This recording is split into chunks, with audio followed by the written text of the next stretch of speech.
Welcome to Black Women Leading the Podcast. I'm Laura Nice, your host and the founder of BlackWomenLeading.com.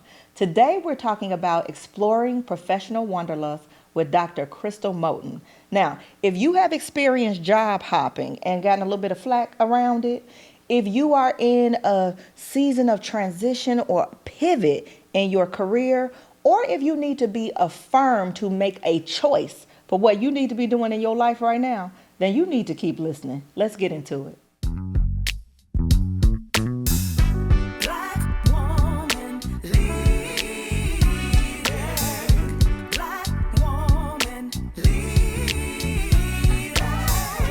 This podcast amplifies the needs and experiences of Black women leaders in the workplace with a holistic focus on three core areas: leadership development, mental wellness, and relationship management.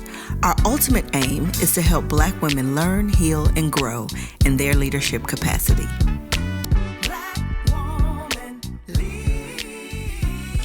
Get ready, sis. The Black Women Leading Live Conference and Retreat is back for our 4th annual event. And this year, we're leveling up. In 2026, we're developing future-ready leaders. Leaders prepared to rise, adapt, and thrive in a world that's changing every single day. Designed by Black women for Black women, this is a one-of-a-kind professional development experience. You go deep into the heart work and the head work, the alignment, strategy, clarity, and confidence you need to boldly walk into your next level. This year, we're spotlighting the skills and mindsets that define future-ready leadership, navigating disruption, leading through change, anticipating opportunity, and adapting with resilience and vision. Whether you're an emerging, mid-career, or senior leader, this space was created with you in mind. True to our cultural roots, we learn in community, across generations, across experiences, and across our shared brilliance. You'll be surrounded by Black women leaders, coaches, and experts, including direct learning from yours truly as the creator of the Black Women Leading programs and podcasts. If you are ready for transformation, if you are ready to expand your leadership and your wellness, if you're ready to prepare not only for what's now, but what's next, then you belong here. Join us at Black Women Leading Live, May 11th through the 14th in Myrtle Beach, South Carolina. Save your seat at www.bwlretreat.com. Your future-ready leadership journey starts today. All right, hey y'all.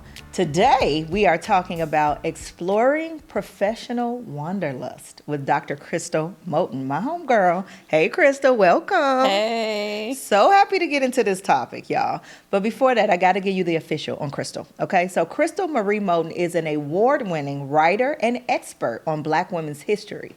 She has spent her professional life amplifying the life and labors of Black women. A self-proclaimed professional wanderlust, she is one of many Black women who have left job after job for a myriad of personal and professional reasons. At first, this continual movement made her ashamed until she recognized the power in refusing to wait for anyone's permission to reclaim her destiny, walk in her power, and write her own ticket. And just from that, y'all see why we're talking about this today, okay? Let me talk about this topic. This was really an organic topic. So first of all, I have to say how I know this lady. We go way back. And if you've been following the podcast for a while, you were in like season 3. You were like in an episode of season 3 or Early something. season.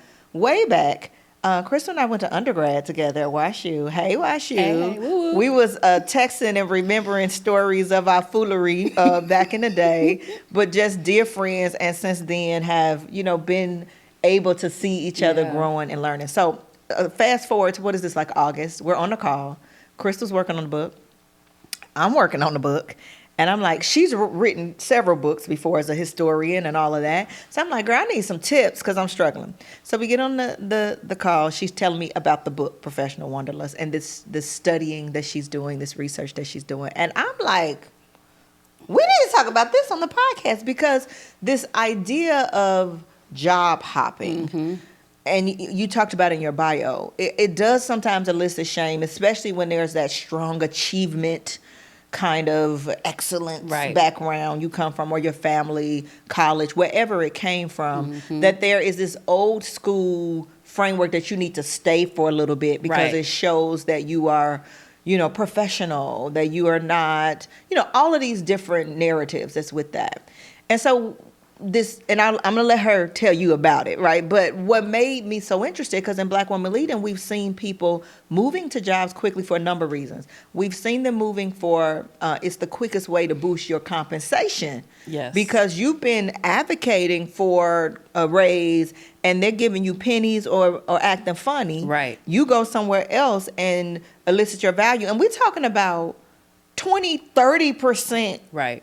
increase that quickly, Right. not no pennies. Exactly. So that's what we've seen a lot in Black Women Leading around supporting people with salary negotiations. But as you were talking, which we're going to get into, there was all these other facets of this. So it's timely, y'all. It's not only timely just because this is the experience that we see of a lot of Black women leaders as they continue to move up in their career. It's also timely for this season we're in, That's right? Over the previous months, we've seen the numbers of Black women who are leaving the workforce, many by force. Right? And they're at a point where they have to decide, what am I going to do? That's right. And they're having these kind of conversations as well. So that's why I want to talk about this, y'all. This is good. So we're going to get into what is professional wanderlust and all of the brilliant thoughts of Crystal. But before that, I always start, and it would be interesting to look back to see if your answer to this changes from when we talked 2 or 3 years ago. But we always start with, what does... wait. Crystal is also an alum. That's right. Of Black Women Leading. Yes. Okay, we got to call that out. Yes. She's an alum. Yes. She was in the 2nd cohort, and I think at the time of this viewing, we're at the 12th cohort. Oh, my gosh. So she was in the 2nd cohort when we were still figuring that thing out. Beautiful. And since then, it's just doing amazing things. So, anywho, before we get into professional wanderlust, this is just a juicy conversation, the question I always start with is, what does Black Woman Leading mean to you? Yeah. And tell us a little bit about your journey up to this point as a real life Black woman leader. Yes. This is such a great question. And I've been reflecting on what it means to me. And in this moment of reflection and where I am, I think about the leading part, and I think about the action-oriented aspect of that, right? And so it's, for me, as I think about it, a professional, a personal, a psychological stance. Yes. Where you are in motion. You are actively progressing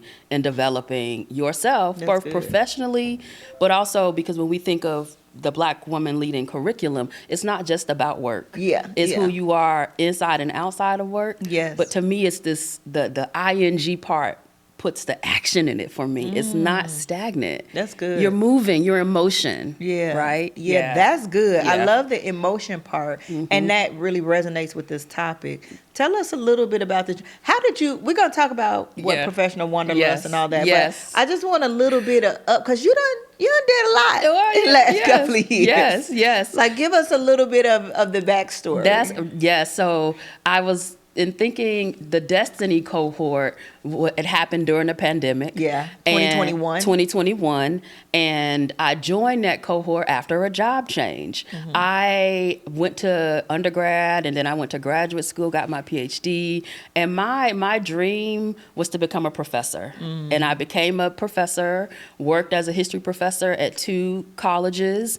And I realized that, I wanted to be a professor, but I didn't really know what a professor did until I became one. I want to be a professor.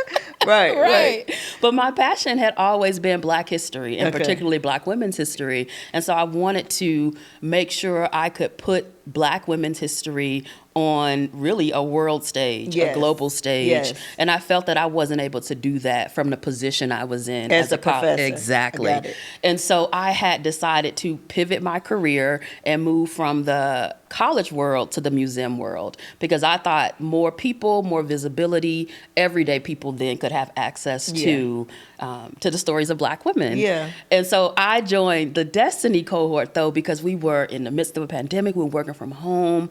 I was considering what it meant to have this job change, but also doing so basically alone. Yeah. And so I really was looking for community and connection, and then also to be able to reflect on and get advice and resources from other Black women professionals. To me, I didn't really need people to be in the museum world. Yeah. I just wanted people who were having the experience of being a Black woman professional in a predominantly white space, and what that meant and what I could learn from people. And I remember at that time, I do remember there was a little bit of grief with that transition because I mean, we undergrad, we were you had this, you knew that that's what you wanted to do when we was young women. And so to have this dream, to pursue it, overcome obstacles to pursue it, be the professor, and then be like, is this what is this what I was trying to do? So I remember you having that moment of really like,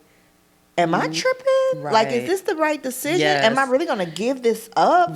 So I remember that at that time. That is absolutely right, because I thought, did I make the right choice? Am I making a mistake? How is this going to turn out? And with my first job out of the professoriate, I really entered that job as an individual contributor. I was an individual contributor, was a curator at a museum, working on, my own projects though, but not in any management or leadership role. But fast forward, I was thinking about this, under 5 years, now I'm on a senior leadership team, right? And so thinking about going from an individual contributor to being on a senior leadership team, I had to have some training and professional development. And I count my time with Black women leading and giving me the resources I needed to understand how to bring together the aspects of my professional life that would help me grow into where I am now.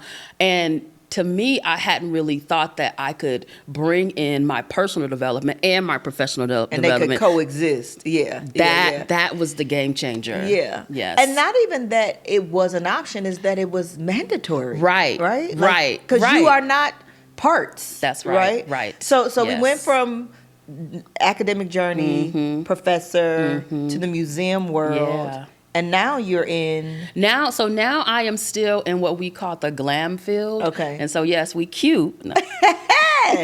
But it's galleries, libraries, archives, and museums. And so we call that the glam world. And so I work at a public library now. And I work in the special collections area, which is all of the historical documents. So if you think about, for example, you think about Lorraine Hansberry.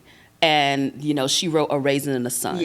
Well, so we might have, the first draft of A Raisin in the Sun. Powerful. It's powerful, right? And every day, anyone can come and say, I want to look at the first draft of that powerful work. And so my role is to help facilitate the collection, the preservation, the interpretation of those historical documents. I think too, just as an aside, because I always want to call out like professional insights that I think are important for people.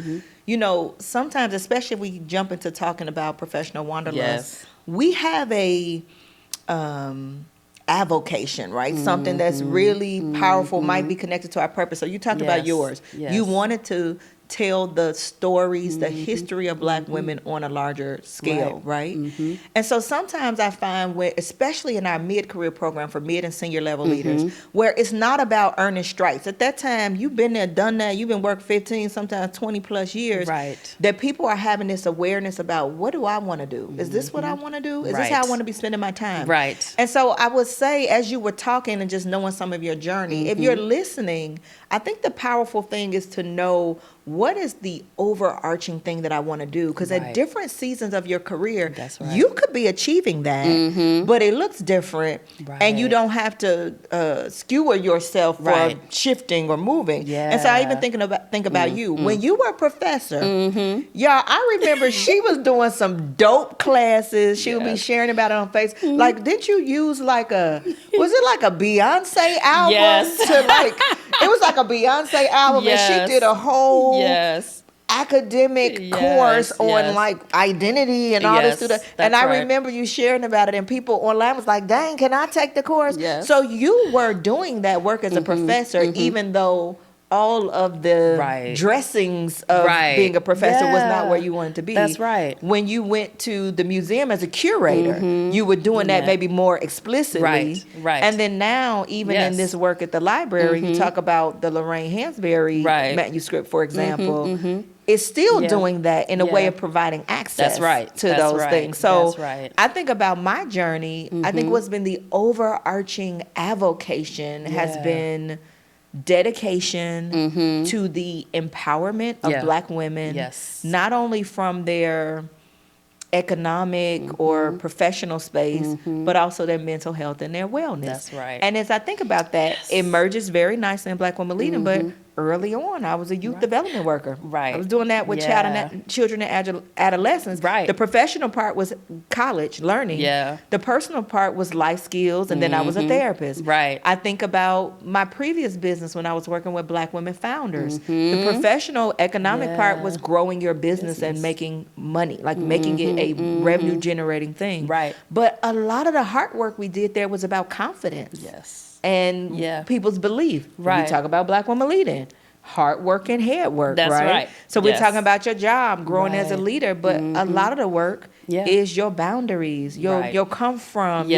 So I just wanted to highlight that because I think it's such a beautiful example that as we start talking about, you know, the negative perception of job hopping, or we're going to put it in sexier terms with professional wanderlust. Yes. But there's still a red thread, even if the doing part looks different, right? Okay. Absolutely. I need you. Let's get into it because, as far as I'm concerned, you coined this term. I had not heard it before. Yes. Okay, so we need to make sure we're getting a trademark on the term. Absolutely. Okay? Yes. But tell us what professional wanderlust means. Yes. And what inspired you to be writing this book and to study this, particularly with Black women. Yes. So interestingly, in the social science area, they have this negative way of thinking about people who study themselves as people doing me search. So instead of you doing research, you're doing me search. But if you think about any researcher and why they've come to the topic that they're studying, is all about you. Yeah. A scholar who studies bicycles, when I was 3 years old, I rode the bike from here to there. That you can call that me search, right? But because it's about a bicycle, you don't see you in there, right? Yeah. And so I am honest in saying I am interested in understanding the idea of moving around in your career because it is what I have done. Yeah. But I am not the only one. It's a thread. It's a thread, exactly. And this even kind of, when I think about my desire to study Black women in work, that's what my first book is on. It's Black women resisting unjust workplace experiences. And that's me search too, but it's because I saw, how my grandmother and aunt and sister and mother and cousins and friends were being treated at work, but what they were doing to resist that, right? Yeah. And so it always, for me, comes from this sense of experience, whether it's personal or experiential or seeing someone I know going through the similar experience. And so the idea of professional wanderlust came from me thinking about, why can I not stay at a job? And it was a negative question. It was negative at first. Why can I not stay at a job? But I really wanted to reframe that. And so long time ago, maybe I would say 15 years ago, I came across a story in the archive of a woman. Her name is St. Charles Lockett. I eventually wrote a short article on her because she's worked in Milwaukee, and she was concerned about working mothers who receive public assistance, and she wanted to give them job training. Okay. And she thought, if I create a factory where they can get some initial job training, then they can go out and get better jobs. But when I delve into her own story, she had been a beautician. She had worked in a factory. She had done this and done that and done this and done that. But what it had done is prepared her, number one, to create her own business. It exposed her to kind of the desire to get out on her own, but then it also made her relatable to the women that she wanted to. She had been there, done that, trying to make the ends meet. Exactly. That kind of thing. And when I was reading about St. Charles Lockett all those years ago, I didn't say, job hopper. I was just like, she has a ton of work. I didn't make her experience negative. But here I was looking at myself saying, I have done so many different things. That's bad. Right? But then I also had in my mind that I knew what a wanderlust was. And a wanderlust is a person who likes to travel a lot because they want to learn and experience and understand different places. And we don't think negatively about people who say, I'm a wanderlust. It's sexy, actually. Like, exactly. Where'd you go? You know, what's your travels? What did you, it's a privileged way of being in the world to be like, I'm a wanderlust. You know, I'm just going to pick up everything and drop everything and go. And so I had this idea of a wanderlust, but then I thought, but what happens when you are doing that in a professional setting? When you are in a job and you're like, ooh, but I want to experience something new. I want to go to a new context. I want to try and develop a new skill. I want to meet new people. I want to try a new industry, right? Because typically we do that job searching and learning, you know, in our educational environments. But if we think about the intersectional experiences of Black people, we don't have the opportunity to play around while we're in college. You got to pay some bills. You got to pay for that tuition. Exactly. And so we don't have the opportunity to explore. And so I look at the professional wanderlust as a person who was interested, a worker who was interested in learning and development and exploration, and they do that while they are working. And it's not a negative thing. It's not a negative thing. I love it. I love it. I think, too, there's a generational piece to this. Because I even think about my own career. At the beginning of my career, and I've been in the workforce for 20 plus years, you know, after post-college, I think of a lot of the messages I got from mentors is that at least try to stay there 2-3 years if you can, so it won't look like, I mean, I even remember when I was a career coach of coaching people around when they was only at a place for 8 months. Okay, what's the framing that we're going to put around this or whatever the case. And now, especially when we think of so many people in the gig economy, we think of that these employers ain't loyal. Like they ain't nobody working nowhere for no 20 years. What's the reward? That it is not. I don't think it's fully embraced, but I think it's definitely not the negative tone on moving that it was maybe at the beginning of our careers. But I also think that job hopping, moving around, can be seen as negative for people based on, you know, what you're doing and who you are. So, for example, people in serving industries, right? So people, counselors, teachers, librarians, we are expected to be in these careers because there's a moral imperative, and you can't leave. And if you leave, then, you know, something bad. Did you really care about the people? Exactly. And there's this librarian who wrote about this compelling term called vocational awe, right? There's this sense that we should be grateful for these jobs because, you know, we're serving a purpose and we can't leave them. And so then we get the negative connotation of, oh, you were only in that job, you're a teacher and you left teaching? It was only for the money. Exactly. Well, they ain't getting paid nothing, no. Right. But however... Not enough. However, in the business world, it's more commonly known that you can, you know, leave after a couple of years because either you've done what you're supposed to do, you reached a salary ceiling. It's just being strategic about experience. Right. So it really varies based on what industry you're in, how you are perceived when you are moving around. And I've just found that people who are in serving industries, it's looked down upon if you don't stay, or public service, right? You don't stay in your job. I think what's really interesting about this too, and my husband Marshall and I have talked about this a lot, that this perception of people that's like, you're only there for the money. We have to acknowledge that for many people, I have been blessed and privileged that throughout my career, my work, my income producing work has been connected to what I view as my purpose here on earth. But that is not the experience of most people. For most people, work is a way to make money and take care of themselves. So when people be like, well, don't ask about the money in the interview. Why not? You're here to make money. Yes. And I think there is also, because, you know, we both grew up in the Black church. And there is this way of thinking about money as if you desire money, it's a sin, it's the root of evil, right? All the Christian connection to how we think about money. But I also think about Audre Lorde when she talks about, you know, not using the tools of the master to kind of dismantle the master's house. And I think sometimes we think about money as a tool of the master, but what I think about money is as a tool. A resource. It's a resource. To do what I want to do. And we live in a capitalist society, and I'm not saying we give ourselves over to capitalist impulse, but in order to live, we need money. Yeah. We need money. And so it'd be a fool's errand to be like, well, I'm just going to work and be underpaid. Because I'm passionate. My passion will bring me some potatoes tonight. Your kids hungry.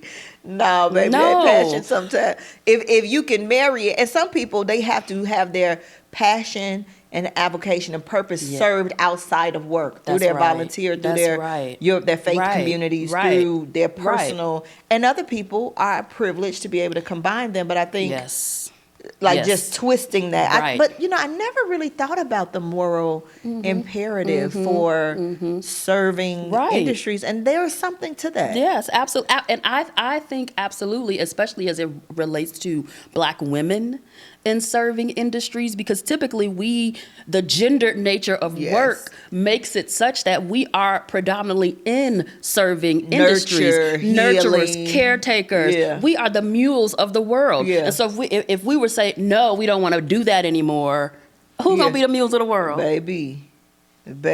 So there's power in saying, no, I'm refusing that, and I'm going to do that through being a professional wanderlust. I want to talk about, let's dive into this, professional wanderlust.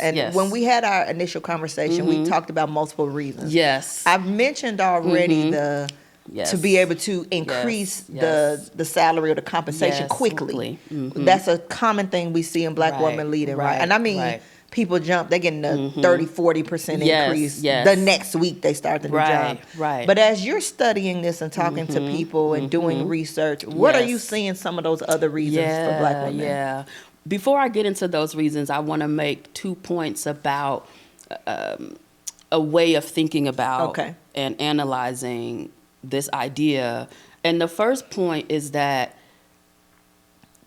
using the term professional wanderlust is actually also a reclamation. It's saying that Black women can decide, and we can leave, and we can move. We do not have to say. So we are reclaiming our motion.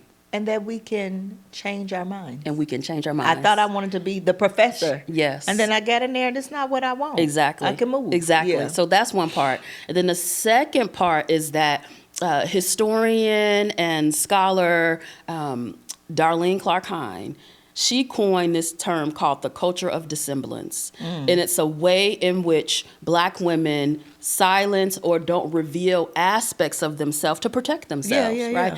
And so the culture of dissemblance then, though, in the historical kind of impact of that means we don't have the full understanding and stories of Black women's lives and experiences because they were hiding parts of themselves because to expose themselves will be dangerous. Could be dangerous. Right. So there's assumptions people are making on top of a lack of information. That's right, right. And so then in using those two ways to kind of analyze professional wanderlust, I am reclaiming the ability to change our minds, but then I'm also refusing a culture of dissemblance. I'm saying we're going to talk about why we leaving. Yeah. I'm doing the exit interview. Exactly. Absolutely. Telling the truth.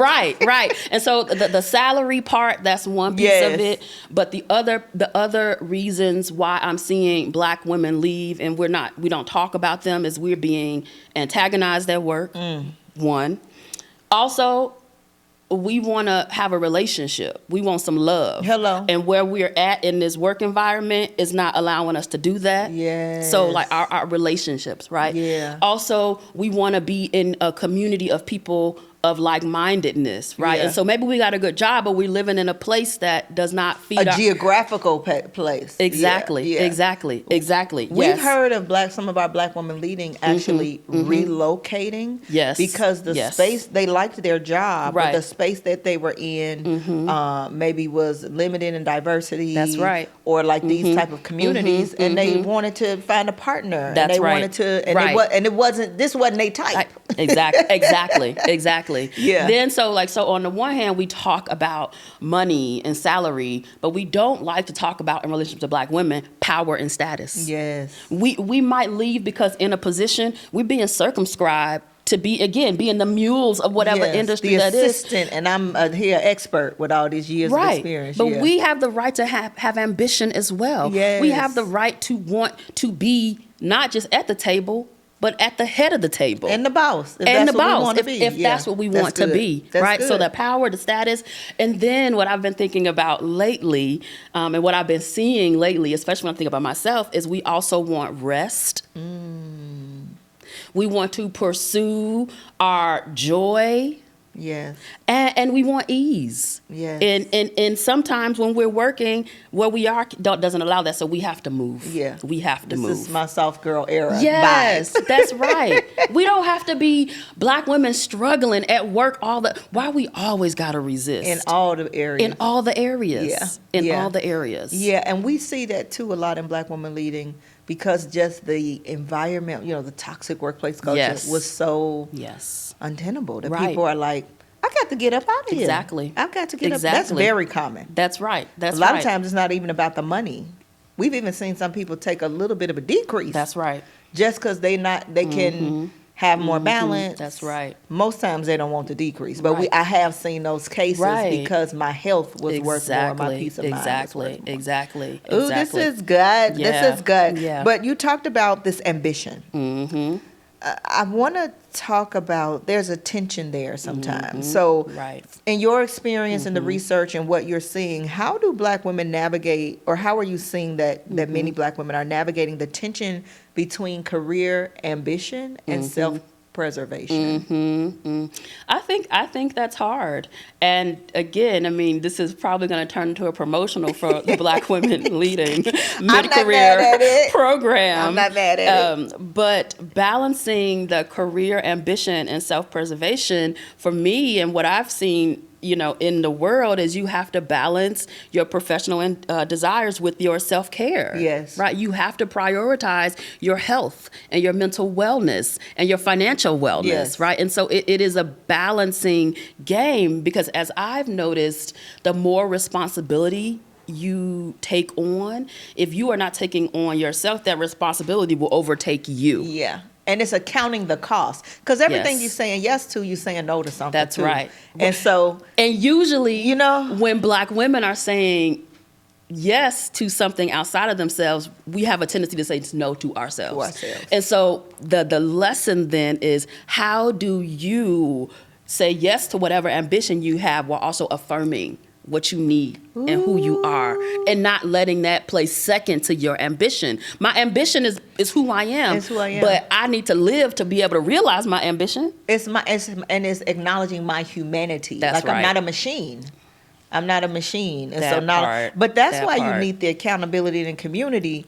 Because, baby, you can get that thing twisted and be too deep into it. Yes. To where it's causing harm that you didn't even realize you got there. Yes. So, that's good. Yes. That's good. Yes. Have you, well, I know this is the case, but I want you to talk a little bit more about it.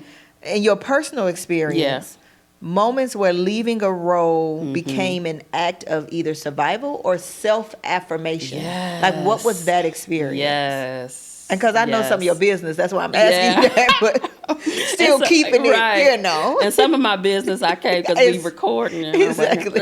But, absolutely. And I will say, yes. So one of the reasons, the professional reason why I pivoted from the professoriate to the museum world was, my desire to amplify Black women and Black women's history, but also during that moment, there was a shift happening in what I think in the academy, where professors were being expected to be therapists and counselors, untrained, mind you. Untrained. And so it was getting to a point where my love of students was also harming me, because I'm not trained to listen to your trauma and not let it affect me. Yeah. Right? And so we were being told, well, when students come to you and they're sharing, redirect. I'm like, but they always coming to me. So how am I taking care of myself within this? And simply, I was getting burnt out. I was getting burnt out. I had also worked as a professor with no sabbatical for several years, had not been able to like truly focus on my own research and writing. And then, you know, again, I love students, but students were coming to my office not to talk about history, but to say, Professor Moten, I'm going through this, I'm going through that. And that's why there was a trust there, which I value deeply. Yes. But I'm like, I am not a therapist. No. I am trained as a historian. You're like, baby, go over to the counseling center. That's right. Yeah. And so survival for me was realizing that this turn and this change in the responsibilities of my profession is one I'm not willing to carry. And I think it was very... it was a God thing because right after I left the professoriate, the pandemic happened. Mm-hmm. And the experiences I've heard of my colleagues who were still there, oh my God. Because of the isolation, the students really suffered around it. They needed support. Yeah. And I would not have been able to do it. Yeah. I would not have been able to do it. Yeah. And so that survival, right? For me, it was the mental health and psychological awareness that I had that I am not gonna be well. Yeah, this could take me down. Yeah. Yes. And I think even that is self-affirming to choose that because we have people that are like, but they need me. But I had an experience early on in my career, right before I decided to go and pursue my master's in social work. I was at a nonprofit organization. I was a director there at the nonprofit organization. I was in Chicago. I was working with kids that were in all of the communities that people were scared of. Right. And I loved, these was my babies. They were smart, but they had no resources. And we was getting them kids to spaces. We was helping them navigate community violence. Yeah. I mean, some of my children... and I'm saying children, they were teenagers. Yeah, right. I mean, they were, gunned down in the street, like coming to the program. The number of funerals that I went to and doing that work, the number of airbrush shirts of young black kids I had, because that's what we did at the time. But what was really powerful, I knew that it was time for me to transition and to go to graduate school. And I had been trying to go to graduate school part-time. At the time, I didn't have any children. I still had a lot of flexibility in my life. Right. And I'm like, I need to just hit this grad school full-time, get this done, and move on with my other goals. But I couldn't do it with what the job required from me. I mean, emotionally, all of that. All of that. I couldn't do it. And I remember applying to grad school, having got accepted, but not telling my boss that I was going to have to be resigning. And I mean, struggle. Right. I was in a program at the time that one of our founders, who was a nonprofit, had basically identified these leaders and did they called it a learning circle, but it's what the masterminds that we do in Black Women Leading. Yes. And it was a number of women of color, all different women of color, and we were navigating this together. And in that meeting, I will never forget, my challenge that I brought is that I need to move on. And I kept saying, but I can't give up on these kids. These kids need me and da-da-da-da-da. And many of them were about to graduate and go to college. And there was a number of questions where they basically challenged me to say, yes, you have served a purpose in the season, but who are you that your presence would prevent their destiny? They were like, you planted a seed, you were for the time. But baby... You not gonna. It don't start and stop with you. It don't start. They was doing some things for you got there, and trust me, they will be doing something after. And they asked me a series of questions, and when I tell you, I went through an ugly cry because it was like almost like it was on their whole destiny was on my feet. Now that was younger in the career, little less boundaries, little less emotional intelligence, but that was such a defining moment. And the next day I sent my letter of resignation. But there's so many people that's holding the self-centering self, as you talked about. Even though everything in your body is telling you that's what you need to do. You've been so conditioned that the care of other people first. Even at the detriment and harm yourself. Of you. So that's powerful. And I think that's a framing that we don't hear when we're just talking about job hopping. No. We typically don't hear that. It's a surface level. Okay, this is so good. Okay, I'm gonna ask you maybe one more question on this, and then we got to get to some of our season joy questions. If you okay.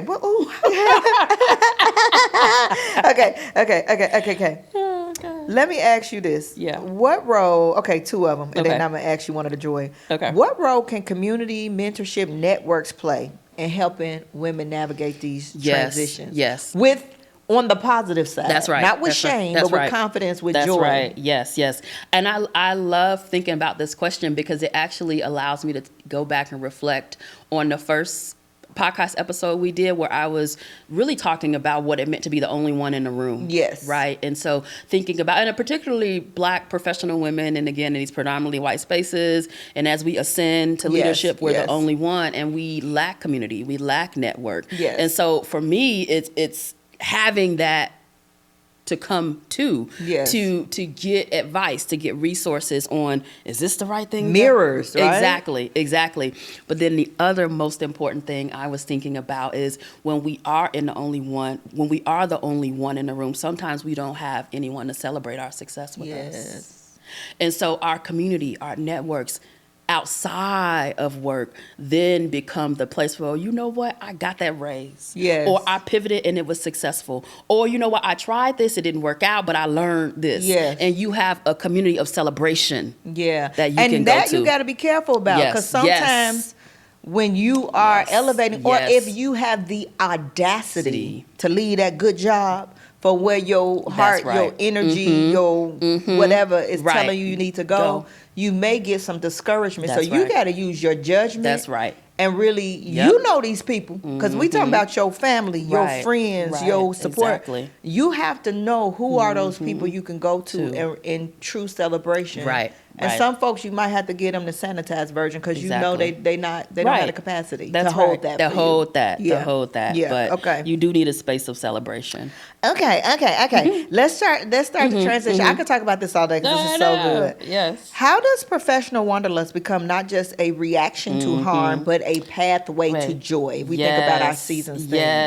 Yes. And so this is why I'm writing the book, because I want it to be proactive. Yes. I don't want people to think, oh, this is a response or a reaction to something. And so the professional wanderlust, the term, that's the major thread throughout the book. Yeah. But the actual title of the book is called The Ticket. Oh, wait a minute. Yes. The ticket is entry. Yes, It's exactly. permission. Yes, exactly. It's you are allowed here. That's right. Okay. And you write your own ticket. Ooh. Right. And so to me, that is the proactivity of being a professional. The agency. Oh, that's right. I love it. That's right. Yes. Come on with a ticket. Yes.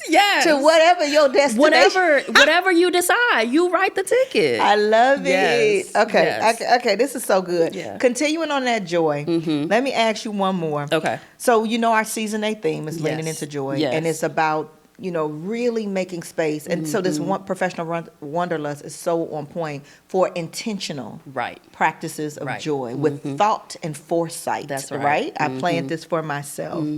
I'll ask you this one. Joy can sometimes feel fleeting. Right. Through when you think of your life right now, this life you've created for yourself right now, whether through experiences, through relationships, ongoing practices, what is one intentional practice that is bringing you joy these days? And then how are you making space for that amongst all the things you have going on? Yes. So for me, the one thing that I will share is my meditation practice. Okay. It is, and throughout the years, I've dibbled and dabbled in meditation, but over the past year, I have really decided to make it a practice. And it's something I do every day. And I typically do it very early in the morning. And I make space for it because it's non-negotiable. Yeah. It's like I wake up, I make my French press coffee. First things first. First things first. And then I meditate. Yeah. And it brings me such joy, not because it's easy. It's hard to say I'm going to sit and quiet my mind, but it's then who I am after I meditate. I am the person I want to be. And you notice the difference. I notice the difference when I don't do it, because I don't have a way of calming myself. Because the thing about meditation is not for you to stop thinking. It's for you to notice and say, I'm choosing to let that go. I'm choosing not to kind of hold on to that. And so what that does for me when I'm not meditating is that an emotion comes or a thought comes. I know I don't have to accept that. I can just say, whoop, Yeah, I can watch it pass. Watch it I can pass watch it pass right on by. And so that has allowed me to Good. to regulate myself, to be in the presence of chaos and be calm and peaceful, and then to actually realize I have joy. I have joy. Look, girl, I'm gonna pass a collection plate up here. This is so good. I love this. I'm so excited for this book. Yes. I mean, this has been really a rich conversation. How can people connect with you outside of the podcast? Yes. What do you have going on Yes. that they should know about? So I am going to always be an educator. That is, that's who I am. Whatever situation I'm in, I'm be an educator. And I say that because you can connect with me by going to my website, Prof Wanderlust. Okay. So PROF. Wanderlust.com. And it's also where, as right now, I'm still in the process of researching and writing, and I want the stories of Black working women who resonate with what we've talked about and who are interested in sharing their stories. And so if you go to profwanderlust.com, you can learn a little bit more about the book, and then you can sign up for the mailing list, and then also indicate if you want to participate in either a survey or a discussion group about your experiences. I love it. We'll put all of those links in the chat. Fantastic. All right, y'all. I hope that this was interesting for you. If something really resonated with you on what we talked about today, I would encourage you to share this episode. Share with your network, share with your colleagues, share with your sister girls, and help us to amplify this work that we're doing. If you want to connect with us, we are at Black Woman Leading on all platforms. Facebook, Instagram, LinkedIn. You can also visit our website at blackwomanleading.com to learn about all our programs and events. And y'all, we are really trying to amplify this YouTube. So check out our YouTube, subscribe at Black Woman Leading so you can be in the mix whenever we drop something new. If you want to connect with me personally, I'm at Laura E. Knights, most active on Instagram and LinkedIn. And then finally, if you're interested in learning about the work we do inside of organizations with leaders and teams, you can check out our corporate site at knightsconsultinggroup.com. We love to connect with you in any of these ways. And until next time, be well.